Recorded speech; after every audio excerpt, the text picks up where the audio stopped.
the 8 were leaving.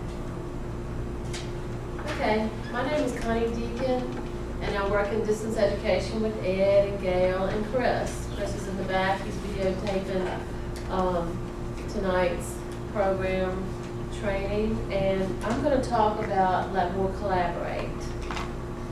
And in distance ed, my job, big job, is working with Let More Collaborate, and Chris he assists me. And so Let More Collaborate is just a new web conferencing software that we're using here at Cvcc. It's been around about 2 years now. And I really like it because you can use it for so many different things. This is kind of like a look of it. Once you get into Collaborate, you would go into your Blackboard course, and I would show you how to build a button called an online meeting room. Or you could actually go to your tools and just go through it like that. I like the little button. But here, as you see, there's a whiteboard. You can either put a picture up there that they can see, or you can actually use your webcam and they can see you talking. And you hit the talk button, you talk to them, and students can talk with you. They just hit a talk button, and they can actually engage your webcam and you can see them too. That's one way of communicating with your students. And another way is when they come into a Collaborate session, their names will be here. They have emoticons where they have happy faces, a slow down, step away, all of those things. And they raise their hand here, and there's polling devices. You as an instructor, or you can give them control. You have a pointer, a pencil, you can type. These are just boxes, a straight line, and then there's a clip art right here. You can put that all right here on the whiteboard. They can see it. The reason that we're using Collaborate is, first of all, it records for you. So students can go back, they can look at the recording. We have 3 off-site campuses, Amherst, Appomattox, and Bedford. So there are labs there at those centers, and there's staff there that can help the students get onto Collaborate sessions, and they can actually participate with the session. The instructor can be here on campus in their office. There's a designated lab across the hall, 3209, and an instructor can be in there with the Lynchburg students or at their office.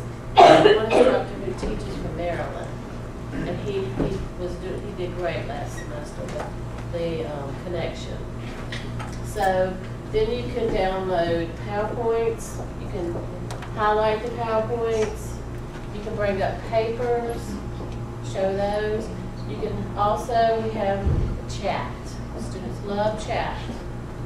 So the instructor might have a discussion, and the students will chat answers.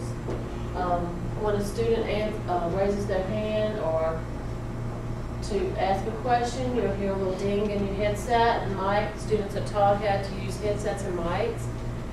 And I'm just excited about it. Can you tell? Just a little excited. We had 12 classes in the fall. That's the big time for Collaborate. And this semester we have 8. It's just the types of classes that we teach that semester. So it's real time. It's different from online because the student has to connect at that time.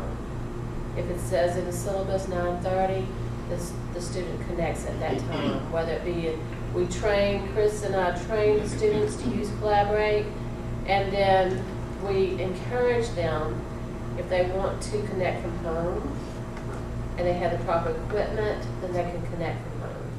But they need to connect at the time of class. So students can see their instructor, instructors can see them if they ask them to engage their webcam, which It does take up a lot of bandwidth, so we don't, once they speak and they can disengage the webcam by hitting the talk button again. They interact with the instructor and fellow students, because all of them in the classroom have their headsets and mics on, and they chat and they use emoticons. And then the distance education department has a hands-on training with students. We offer orientations. We've already offered a few trainings this week, and the first half an hour, 45 minutes of the first class, a Collaborate class next week. Chris and I'll be in there. We'll be showing each student how to connect to Collaborate, and to get there, what they do is go to their Blackboard site, they click in there, and then it has instruction on how to get it into Collaborate. Chris and I'll be there to instruct them on how to use their headsets and mics and how to get into Collaborate. So, do y'all have any questions so far? Yes. So did you say this, the ability to record? Yes. So if one wanted to make a PowerPoint slideshow and be able to create a voiceover and sort of thinking through the slides and talking about points in each one, is this what we would use? You can use it. Is Yes, there something you can else use that would be better? I'd like for the students to be able to just click on like a video, like an instructional video. I don't know what the file type would be for this, but have it in the, make a, like a folder for each module or something. Okay. Say here's a video, and have to actually a voiceover versus a slideshow. Well, I know that we have a recording studio. I don't know if Ed talked about the recording studio. Chris can record you or help record you, and you can actually put that clip into your website if you want to. This would actually probably be the easiest way to do it, to Collaborate, because there's not any editing or anything like that. It's pretty seamless. It would be just like you would just go through a regular class, and you would be able to say whatever you want, display, whatever PowerPoint, slideshow. You can write on it, any kind of content you could think of. If you want to show a video, anything, it'll do anything. And then that way, there's no editing. I mean, we could help you if you wanted to do that. We've done that with previous instructors. And, it just takes a little bit more time. But with this, with Collaborate, you can definitely do that. And it's a lot easier. And, I mean, if you ever if you're interested in something like that, just come see us. But we can easily convert these recordings to MP4 format, which is the standard format for web video. So it's very easy to share. So that would be the way to go. So. Yeah. Also, if you wanted us to come to your class or train you to get into Collaborate and help build a session, we can show you how to send a link to your students to get into a Collaborate session, and train your students too if you like. Okay. We are encouraging instructors to use this for tutoring sessions. You can set up a link in your Blackboard site and just set a time with your students and ask them to come in, and you can tutor them using Collaborate. You From can use it home. for office hours. Yeah, from home. From home. And also, what we're hearing students talk about are group projects. Instead of everybody having to meet in the library, then they could meet through Collaborate and talk from home, or because a lot of times when you have group projects, it's hard for students to meet at a specific place. But if they had a time where they could go through Collaborate, then they could use Collaborate, and they can see each other, they can talk to each other, they can present. And in tutoring, Lana Velez, she's a great English instructor, and she's been teaching Collaborate for us for as long as we've been doing it. And a lot of times she'll tutor, and she can actually bring up that student's paper and mark on it and show them, hey, you need to change this, you need to do this. So you can actually use this for tutoring and group projects and office hours and we do strongly suggest that students have training. I do have Blackboard Collaborate training online, and it's in the role training, you know, the role that, it's every student that's enrolled at Cvcc has that role training under the Blackboard courses. It's within that, and there's a little blue button on the side that says Blackboard Collaborate training. So students could go in there too and look at that. But if they have any problems, they just call me or call Chris. Be happy to help you. These are the buttons, and you see the Blackboard Collaborate Scheduler. That is the instructor's button for scheduling a class. What we do is we encourage the instructor just to have one link and start it like today and go all the way to the end of the semester. That way you don't have to build but one link, and the students can go in there. They can watch the recordings in there too. And you can also invite students by just sending them a link to their email where they don't actually have to go into Collaborate through Blackboard. They'll get a link to their email, and as long as they have Java on their computer and they have the broadband, the dial-up does not work with Collaborate, so they need the broadband or the high-speed internet, they need Java, and good equipment at home. So, but we do have the labs here. Whenever we don't have a Collaborate class going on, students are encouraged to come in and use that. So they would just click on a link that you send to the email and open it up. These are the free downloads. Mozilla Firefox is recommended when using Blackboard, especially when students are taking tests online. Mozilla Firefox is the browser that we suggest. And you can Google these, download for free.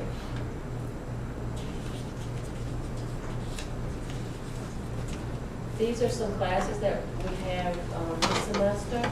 You see that 99A? That's a virtual, and we're really trying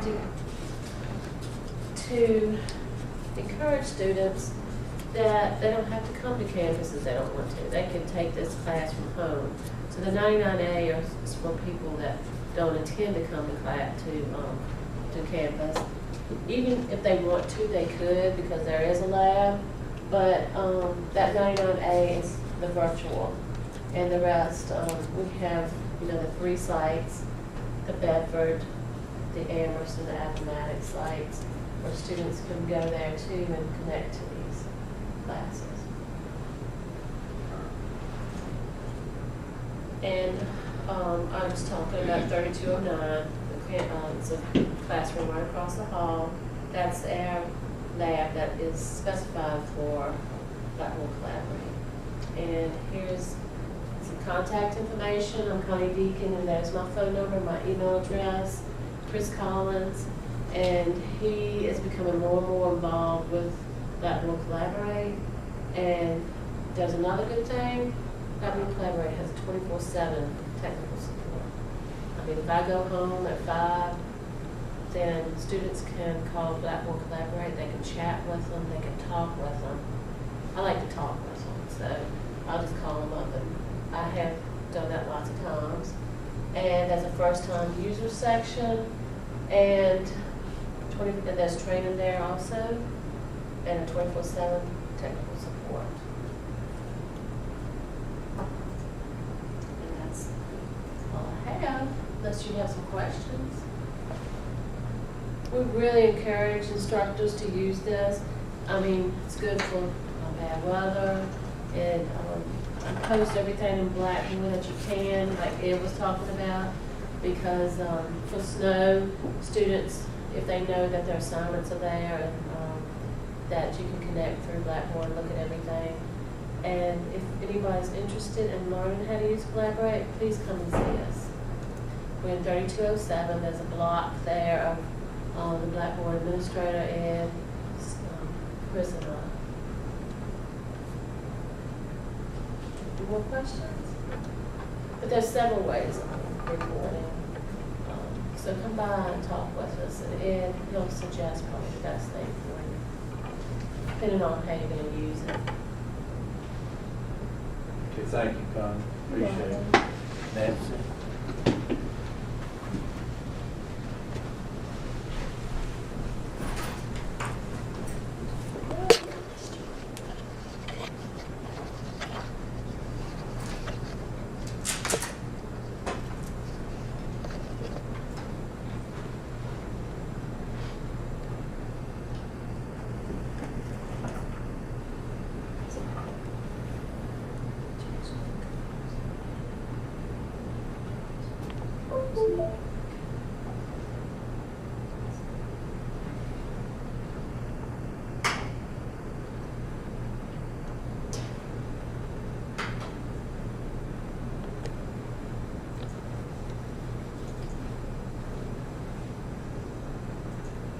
Those fast computers are nice.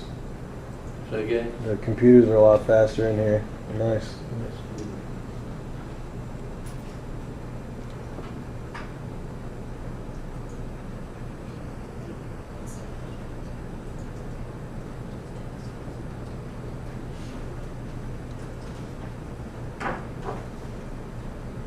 I'm Nancy Mitchell, and I'm going to talk to you about several different things. You have a handout and a card, because you may need to call me. I am ADA coordinator, so I work with students with disabilities and as well as working with all students. You'll probably have students bringing you accommodations, and we're going to talk a little bit about that. Would you pass it to me here as well, please? I also chair the care team, which is our part of caring for the students. We have a threat assessment team, we have our care team. I'm your evening administrator, so if you're teaching at night, we probably don't need to talk from time to time about different things. Do this way. Okay. Okay, the care team, let's go into that first. Care team is in response to the mandate that was made after Virginia Tech by the governor. Every school in the state has to have a care threat assessment team, and we have both. They work very closely together. We want to connect the dots. So you have a student in your class who is sending you emails that are not appropriate, or is acting out in class, or has made comments that disturb you, or the writing is bothering them, or you're just concerned about that student. If you'll let us know, we'll be able to connect the dots instead of something going on in your class, something going on in somebody else's class, something else going on in the parking lot, and we don't know anything about it. It's one of the best ways to assist students and to keep our campus safe as well. It's not just for students, it's for students, faculty, and staff.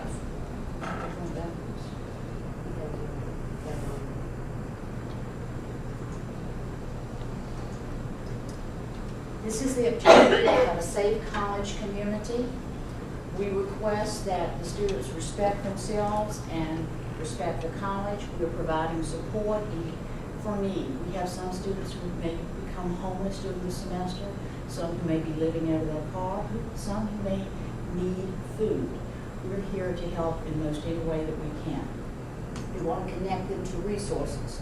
This is not adversarial in nature in any way. If you have students with mental health problems, we want to know about it so we can help that student to get the help they need. If care is informed early enough, we never know what might be prevented. And we live in the age of prevention. And I told you how this was developed in the very beginning of the presentation. Okay, that's where I'm going to. I'm going to bring up YouTube. Have any of you ever seen the video of the dancing bear? Kind of, you have in every one of these for the last couple of sessions, haven't you? This will be 30 seconds of training, getting everything across to you about preventions on campus. The dancing bear. This was embedded, and for some reason my computer, after yesterday's situation with the computer, just kind of lost it.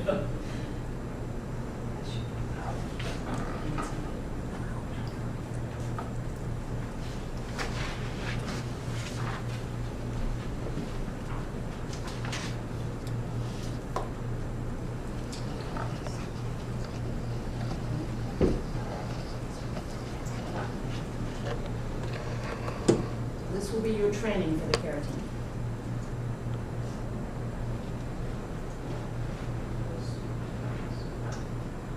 Okay. I'll narrate. How many passes do you see?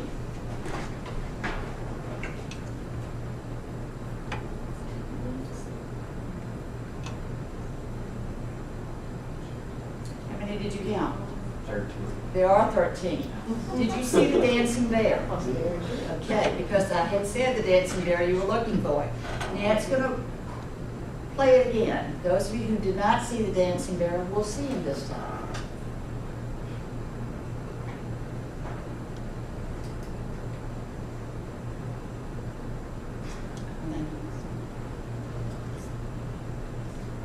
Did you see him? If you did not see the dancing bear, then when you go home, key into YouTube the dancing bear. When we know what we're looking for, things don't happen. It's when we don't know what we're looking for.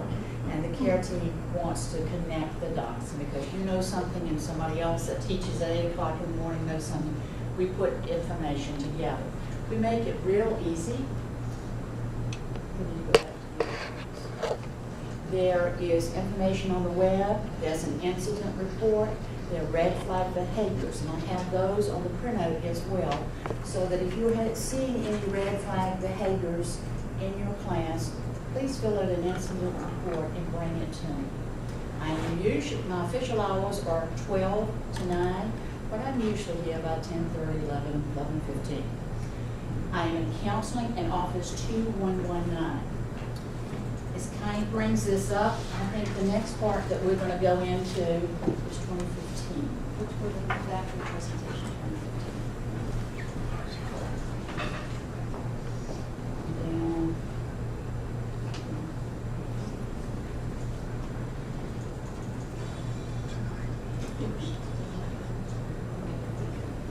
We're going to click through this quickly. These are some of the red flag behaviors that are listed on your handout. Get us straight. So if you see those red flag behaviors, please come to us and let us know. We want to help students, faculty, and staff that might be in need. Next slide, please. Next slide. Next slide. This tells you all about the behavior incident report so that you will know exactly what to do. And it's very self-explanatory on the CARE website. If you have an imminent concern, please call our campus police. You might want to pull out your cell phones right now, program this in. We'd like for them to be called first because they're the closest to a situation, and you can always call 911. We really do appreciate if you call the campus police first. The counseling center, my number is the one in the middle. Call campus police. If you're calling 911, call campus police to inform or give me a call so I can get in touch with them. The incident referral forms are listed right here and on the website.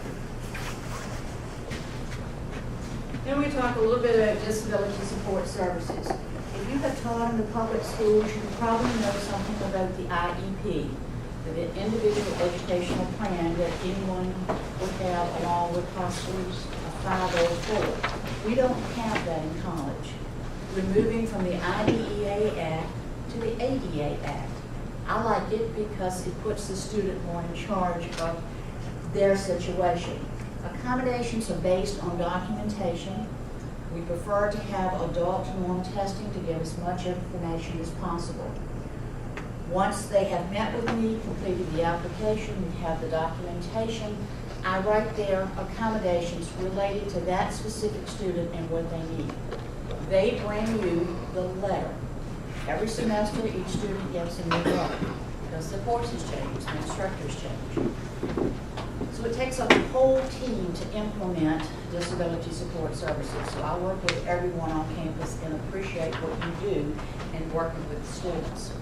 The students presents the letter to you, hopefully by appointment. That's what they're asked to do. To give you a chance to meet them after class or in your office or something of that nature. So if they're revealing any personal information, we keep it confidential. Student is the only one that can give you that diagnosis. I cannot give you that diagnosis unless they're going to harm themselves or someone else. But they may disclose the diagnosis to you. In the spirit of confidentiality, we ask that you keep that to yourself. If there are any problems during the semester, give me a call. We also have a special request form if the student needs testing in the ADA room over in the Student Success Center.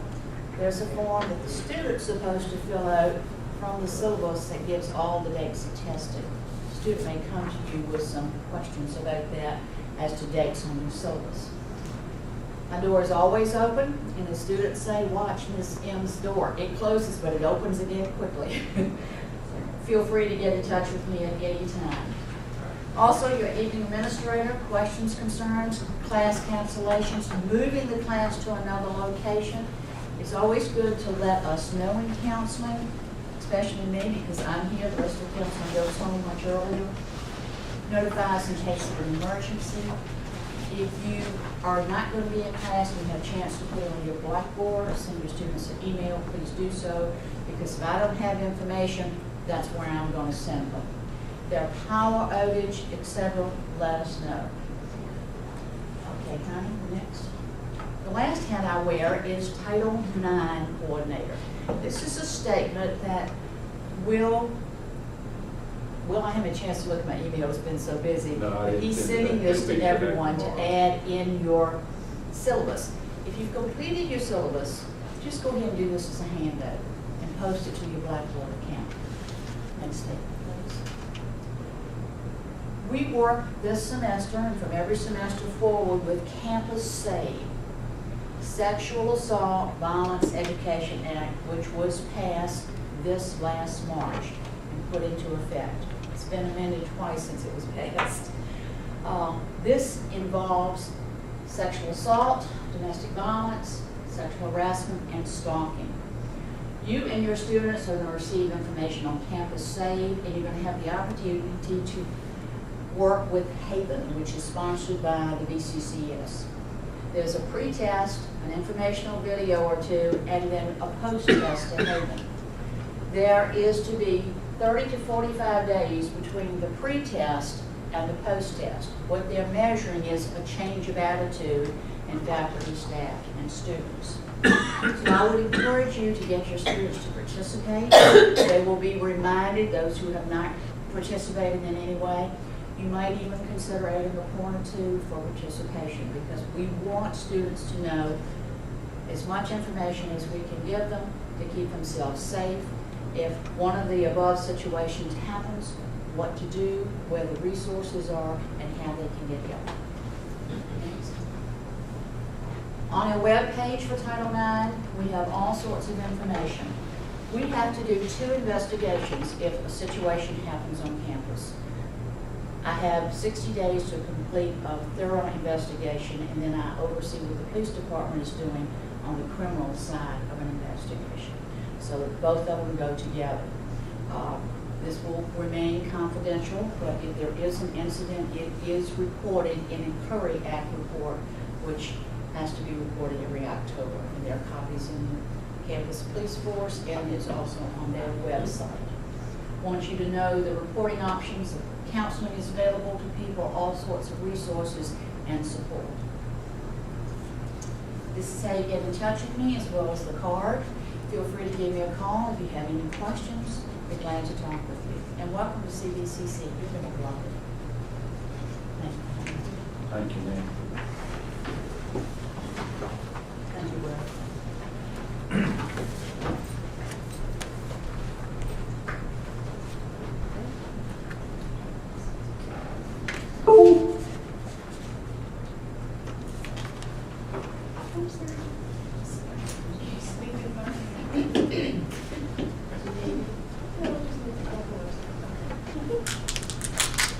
All right, I'm just going to show you all where to go on the website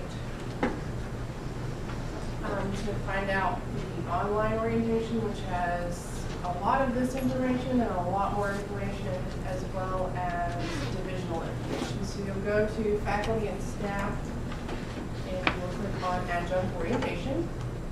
And And so the first one is just the overall for everyone to go over. It's quite lengthy, but it has a lot of good information that covers human resources and it covers all sorts of various departments on campus, police, about campus, policies, procedures, and all of that information.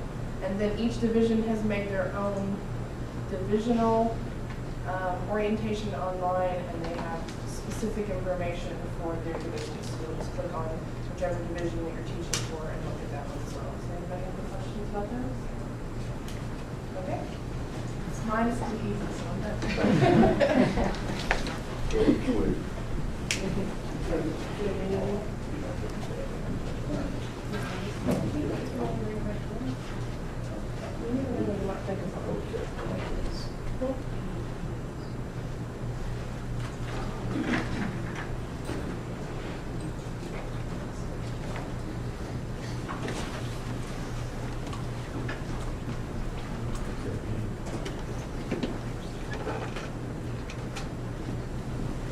Good evening, everyone, and welcome to the spring semester adjunct orientation.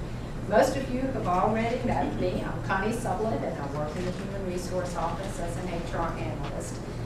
And most of the information that we are going over tonight, I have somewhat gone over. There will be some additional information that you will be given. But first of all, I think everyone in here has filled out their federal tax forms, their state tax forms, their I-9 direct deposit forms you've given to me. And as a state employee, you can be a member of the Virginia Credit Union. And anyone can join that at any time. The only downfall with the credit union is that it is out of Richmond, so it's not a close by bank that you can deal with. But they do have a lot of good incentives that if you would want to join. I think our closest one is in Farmville, down in that area would be the closest one to us. They have excellent loans, various different incentives if you would be interested in that. If we have not received your official transcripts in our office, we need those. In order for us to abide by all of SAC's accreditation, they require us to have your official transcripts. So if we do not have those, please make sure we get those as soon as possible. We will be going back and forth somewhat on the faculty and staff. You're going to see several different things that we may go over. The employee handbook, the employee manual. I ask that each one of you go there and read that. That is the Cvcc employee manual, not the Department of Human Resource manual that I've also asked you to read. So if you would go there and read that. If you have any questions after you have read it, don't hesitate to call us, send me an email, please come see me, whatever. And as all of you know, we are an equal employment opportunity affirmative action institution, and we do follow all of those guidelines and procedures. The alcohol and drug policy certificate will be in your SANS training. How many of you have completed your SANS training? And how many of you have access? I know, David, you don't. How many of you have access to the computer yet? I just got it You right just before got it. this class. All right. Generally, when you receive that, either your division chair or your dean or your administrative assistant there would be able to give you your address and your information for IT for the SANS training. If you have not received it within a few days, call our IT help desk, which is 7649. So when you're here, all you have to do is dial 7649, and our IT help desk would be able to help you with that. You have 30 days in which to do that SANS training, and if you have not completed that training within that time frame, I will get an email asking to revoke your access. So it is imperative that you do this as quickly as possible. Now, if you continue teaching as an adjunct instructor, it is not a one-time, I've done it, I'm finished. It will be an every year. type thing that you have to do. It is not complicated and it is not difficult, but it will take you probably a couple of hours. It is a little bit time consuming. Very good information that most of you, I'm sure, are aware of to begin with, but it's just one of those things that we have to do. I think all of you have already filled out your child withholding and the standards of conduct. The standards of conduct, if you go to contact, and you're going to see the drop down where it says human resources. As you can see on the front, this incorporates everyone that works within our office. Our phone numbers are there, our email addresses. So if you need to contact any one of us at any time, definitely do that. As you can see, the HR manager is blank right now. We are in search of an HR manager. John Poole, our VP of Finance, is currently the interim HR manager for right now. You will also see from this what our mission statement is, and you will also see the calendars. The 2015 calendar for full-time, for part-time, and for adjunct. That will give you your pay dates, your holidays, and any half-days that we have out there. So each year we will update that and have it out there for you so that you will see that. It's going to take you to the standards of conduct. So if you go to policies and procedures, that is where you're going to find, not very often our adjuncts, because you're here more at night than during the day, but should you be asked to serve on a committee, a search committee for a new hire, these are things that you would have to do. You would have to complete all of that, and that is through our Knowledge Center, which I will get in with you in a little bit later as well. The Department of Human Resource Management, this is the one that I had given you the paper and asked you to go to that link in Richmond and read their employee manual, which is rather lengthy.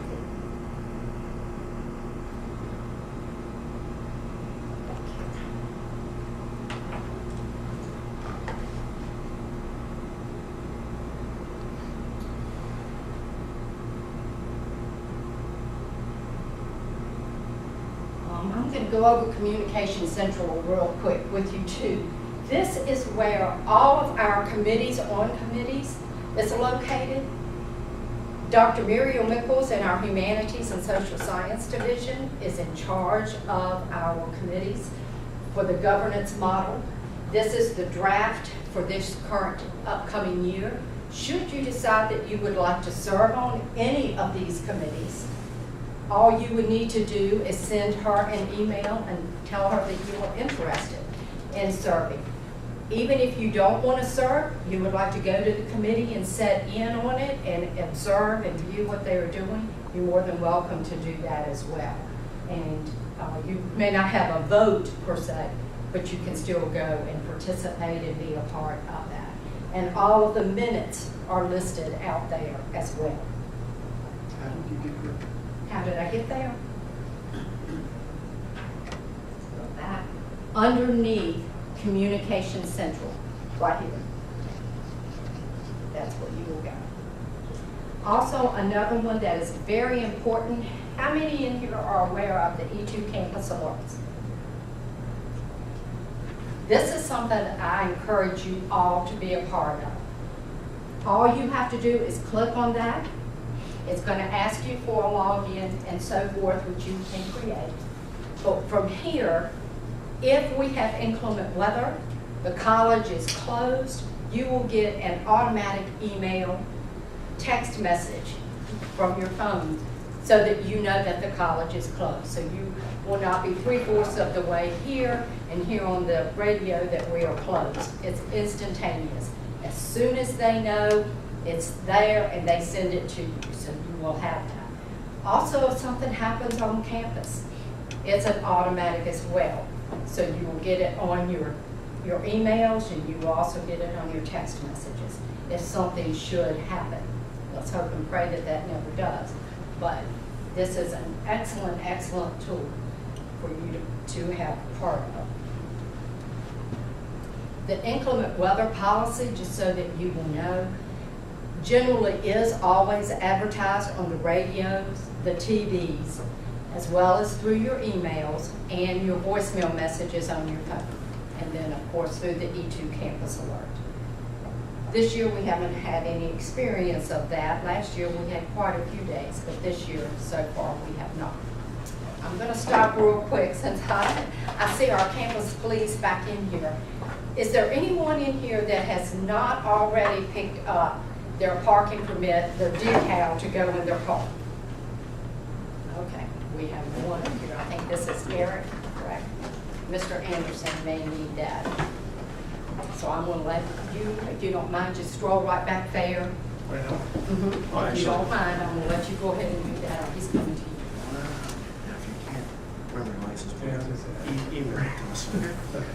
And everyone else has theirs, correct? This will save you a trip, maybe a special trip or something. Pardon me? I said this will save him from having to look up the security at the police department and make a special trip back. Right, exactly. Just so you know, our campus police is located in our student center. So when you go through the student center, through the double doors, it's going to be to the left. You will see a reception area with a glass window there, if you were not aware.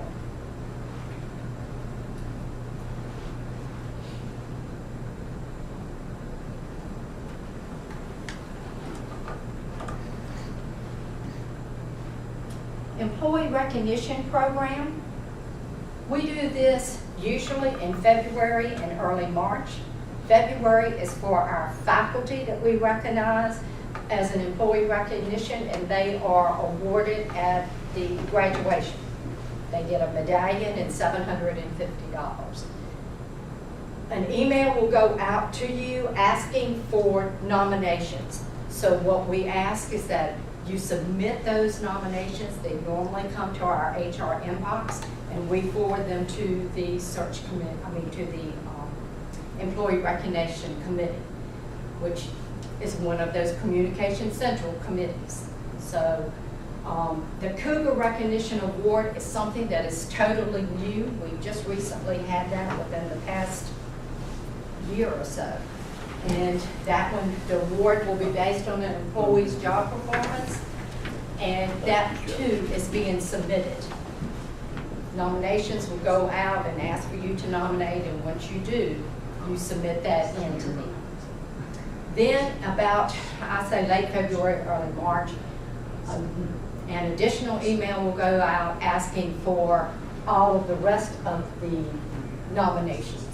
So I encourage you, if you know someone that you think meets the criteria of any one of these, that you would nominate them and send that email in. It can be one person, it can be a group of individuals or an office or whomever you feel that fulfills the criteria.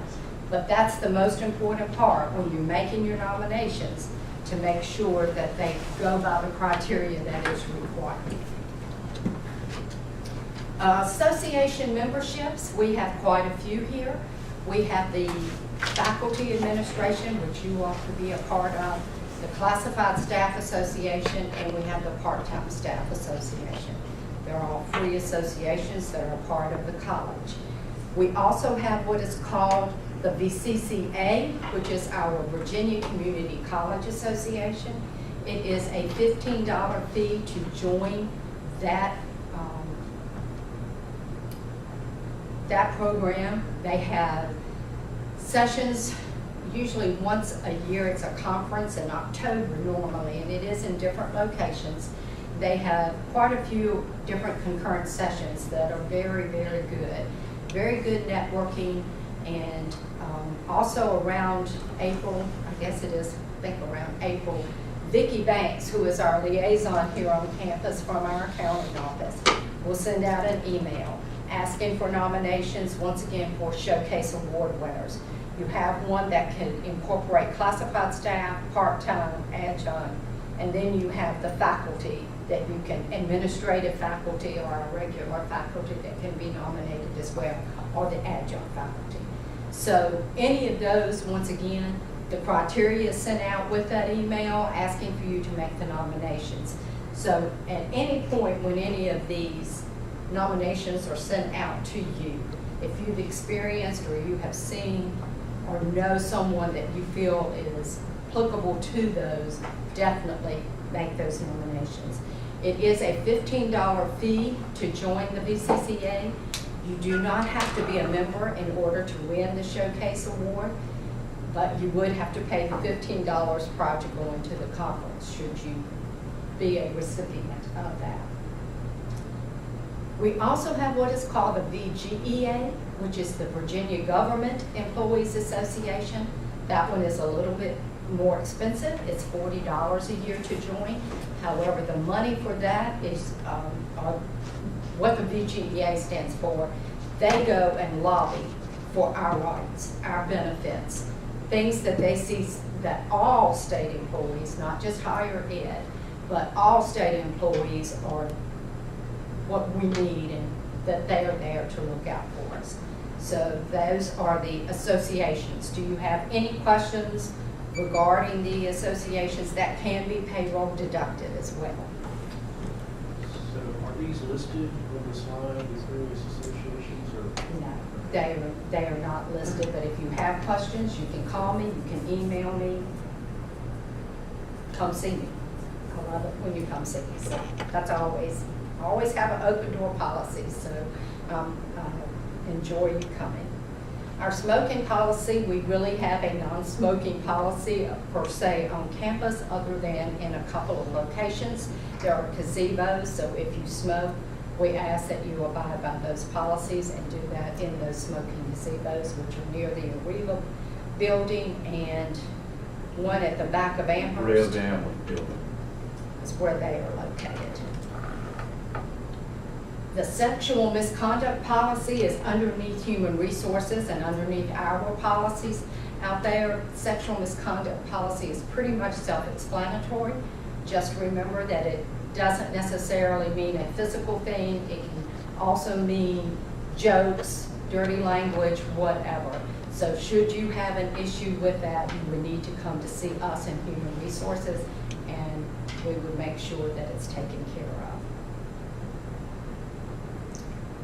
Workers' compensation, this is a big thing. Hopefully you will never get injured here at work, and we don't want that to happen. But should something happen, you would go to our human resource page again, and you're going to go to forms.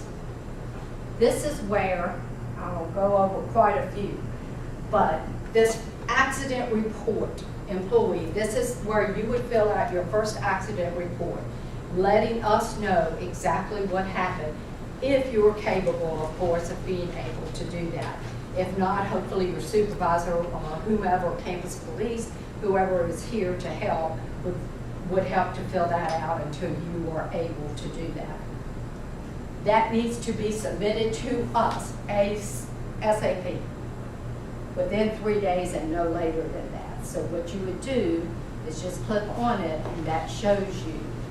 You would just type it in from right there.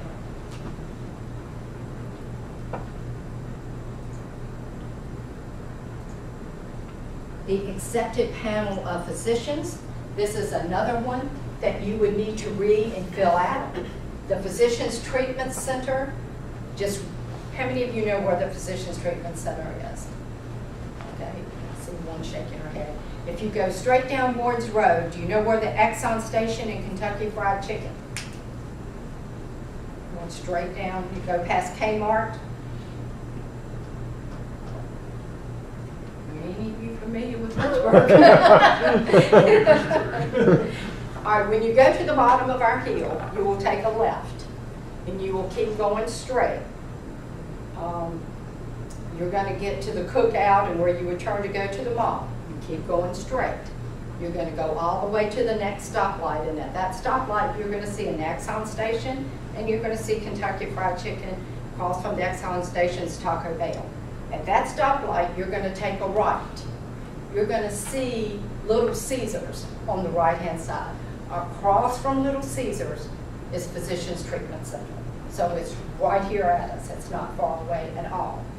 The other one that you can go to that our workman's comp panel of physician is HealthWorks, and that's off of Alpha Road here in Lynchburg as well. You will also see if you go on down, this is the employee section that you would need. And in order for your workman's compensation to be covered, you would definitely need to go to our panel of physicians because they have the right to turn you down and not pay the workman's comp if you do not abide by those. So that's something that you're going to want to keep. As I said, once again, hope it never happens, but this is here for you to know that if it should. The bloodborne pathogen is exactly the same way. That is really a lot towards our biology labs because a lot of times they're dissecting and dealing with things that may cause them to get cut. So our policy for that is kept within our biology lab, Richard Okimoto. However, you still fill out the same workman's compensation form and this form for wherever you may go to, whichever panel of physicians you decide that you want to go to. And that needs to be submitted to us. Any questions regarding workman's comp? Or workers' comp, excuse me. Address name change. This is very important. If you change addresses within the year, you move and you have a different address, we need that as soon as possible. You can go in self-service under PeopleSoft and change your address information in there yourself. However, it does not change in SIPs, in the payroll system that we use in order to pay you. So we have to manually go in SIPs and change that information. So if you could remember to make sure you email me, let me know your new address change. There is a form that you can fill out so that when it's time for your W-2s, we have the correct address for it to be mailed to you. So that's very, very important. Also, if you have a name change, that's the same thing. If you get married and your name has changed or get a divorce and it's gone back, we will need a new Social Security card as well as the information regarding the name change.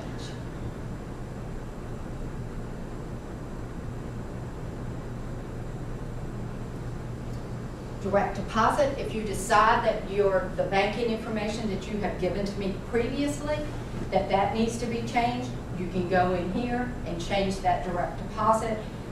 Tell us which one you want to stop, and then tell us which one you want as your new, and bring me the voided check. All payroll information, I don't care what it is, whether it's your pay line, whether it's something that doesn't look right when you go out there, make sure you contact me. If there is an issue with your contracts that each one of you will be receiving via email, that will come from Linda Day. She is the one that you would need to contact if you have any issues with your contract. And like I said, all of our names were out on that the front page. The educational assistance and continuous learning, you as adjuncts are eligible also to take classes here at Cvcc on the credit side of the house.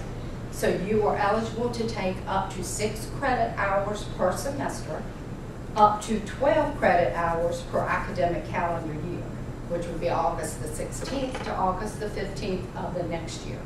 The only thing that we ask you to do is to go underneath this and fill out the educational assistance form.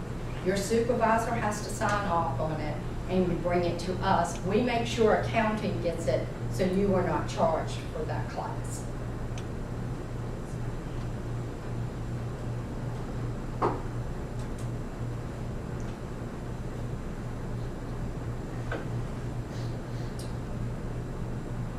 The Virginia tax form is on here, as well as your federal W-4 tax forms and the new 2015 it should be out there. I know we have downloaded it, just got it today, as a matter of fact. So if you decide you need to change your taxes, if you go to Payline, you see that they're not taking out enough federal or enough state, or taking out too much, either way, all you have to do is print that out, make the changes, and get that to me so that we can go in and change it for you to accommodate what you need. Any questions? Okay. Under your benefits, and I think I explained some of this to you at different times, you are eligible to be a part of the 457, the state deferred compensation here at Cvcc. That is a retirement annuity that you can be a part of, as well as our 403, which is through VALIC or through TIA-CREF. The only difference being with you as an adjunct and as a part-time, you do not, or you are not eligible for the cash match portion that the state will do if you work full-time. However, it's a great way for you to set aside money for your retirement. So you can be a part of, as I said, the 457, the VALIC or TIA-CREF, any one of those three. We will be having a VALIC rep that will be coming on campus towards the end of January. I will be sending out an email in regards to that. If you would be interested in setting up an appointment with him, you're more than welcome to do that as well. Any questions? Okay. The Cvcc Educational Foundation, that is a yearly thing that we do here on campus, and it's usually in October. They do ask for support towards the foundation. You can use it to go towards scholarships. They have really been able to supply several scholarships for our students, which has been very great. And you can do that through payroll deduction as an adjunct, or you can give them a check, or any way that you want to do that. But that is through our educational foundation. And that is Mike Bradford, and his assistant there is Katharine Weiss. So if you would need to speak with either one of them, that's who you would need to talk to. The Knowledge Center is something that is from our webpage, and if you go up here, you will see the link to Knowledge Center. Loretta Marshall handles this within our office. She is the coordinator of the Knowledge Center per se. And there will be Knowledge Center training that you will have to do. That one is going to be a little bit more extensive than the SANS training. It's probably going to take you anywhere from 3 to 4 hours. They're pretty good sized bundles, but you have up to 60 days to complete that Knowledge Center training. And depending upon when you actually get in the system, it may not be from the date of hire, it may be from when you actually get access to the Knowledge Center. But the sooner you can get that done, once again, the better off you are. Once that is completed, you don't have to go through that again. So that one is not a yearly thing. Payline, I will show you real quick.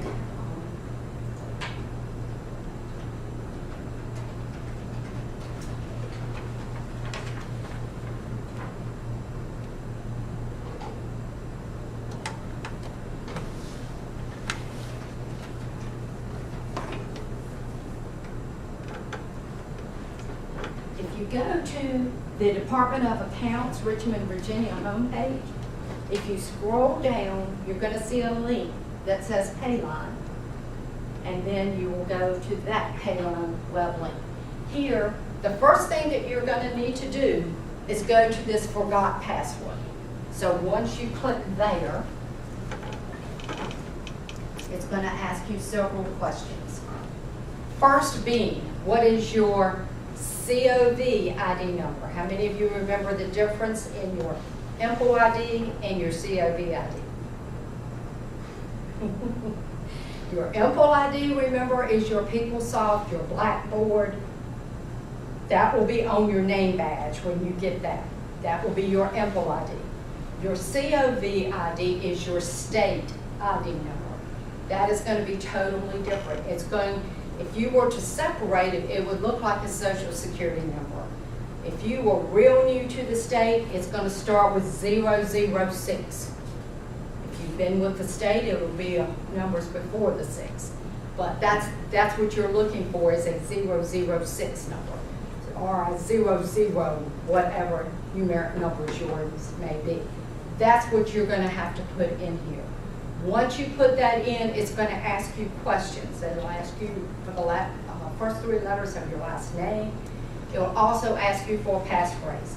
The passphrase you need to write down, because when we send you your temporary password, it's going to, once you put that in, it's going to ask you for that passphrase. If you don't put it in exactly the same way that you did initially, you have to go through the whole process again.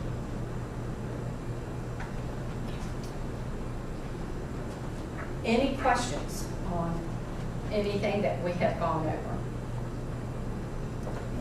Well, I welcome you to Cvcc. I'm looking forward to working with you through the HR payroll side. And as I said, my door is always open, so if there's anything that I can do to help you in any way, please don't hesitate to let me know. Thank you. Thank you, Connie. One thing I'd just like to cover is that I know you talked a little before and everything, right? When I knew nothing about a community college when I came here. I got out of the military, retired, grew up in Amherst County, and came back home, to tell you the truth. But I tell you, I really respect the students that come here, and I don't think I can do what they do. I mean, you're going to be dealing with students who, well, we have students who are foster home children, homeless, a little bit of everything. And a lot of them come in here and they have single parents, 2 or 3 children, working 2 or 3 jobs just to survive. The only thing I ask you to do is work with the students. And I don't ask you to give anything away, but I'm asking you to work with them, because I think you all know, if your employee says, hey, Will, you got to work on Thursday night for this new faculty orientation, I'm going to do it right. And I may have had the class plan. So I just ask you to work with the student. You know, they got to do college work for college grade, and I don't ask you to give anything away, but some of these students, they may have to travel sometime, and that doesn't get them out of the work, but I just ask you to work with them and everything. And I think you'll find that real quick if somebody's taking advantage of it. And we've got a lot of good students come out here, and I use one student grown in Virginia, which is a engineering program, students with UVA. It was 4 years ago, one of our students went up there, and when he graduated in the class of 400 engineering students from UVA, he is the #1 student in the program. I mean, that tells it, that's pretty good. And we have a lot of students here who go on and do great things. And not only transfer, but also come here for 2 years, go to Arriva, BMW, whatever, make a whole lot more money than half of us are making, if you want to know the truth. And that's just life. And see, when that's one of the things that's changed where the counselors, I think people are more attuned to the technical side, you know, the 2-year graduate and everything, and it's a lot of good opportunities out there.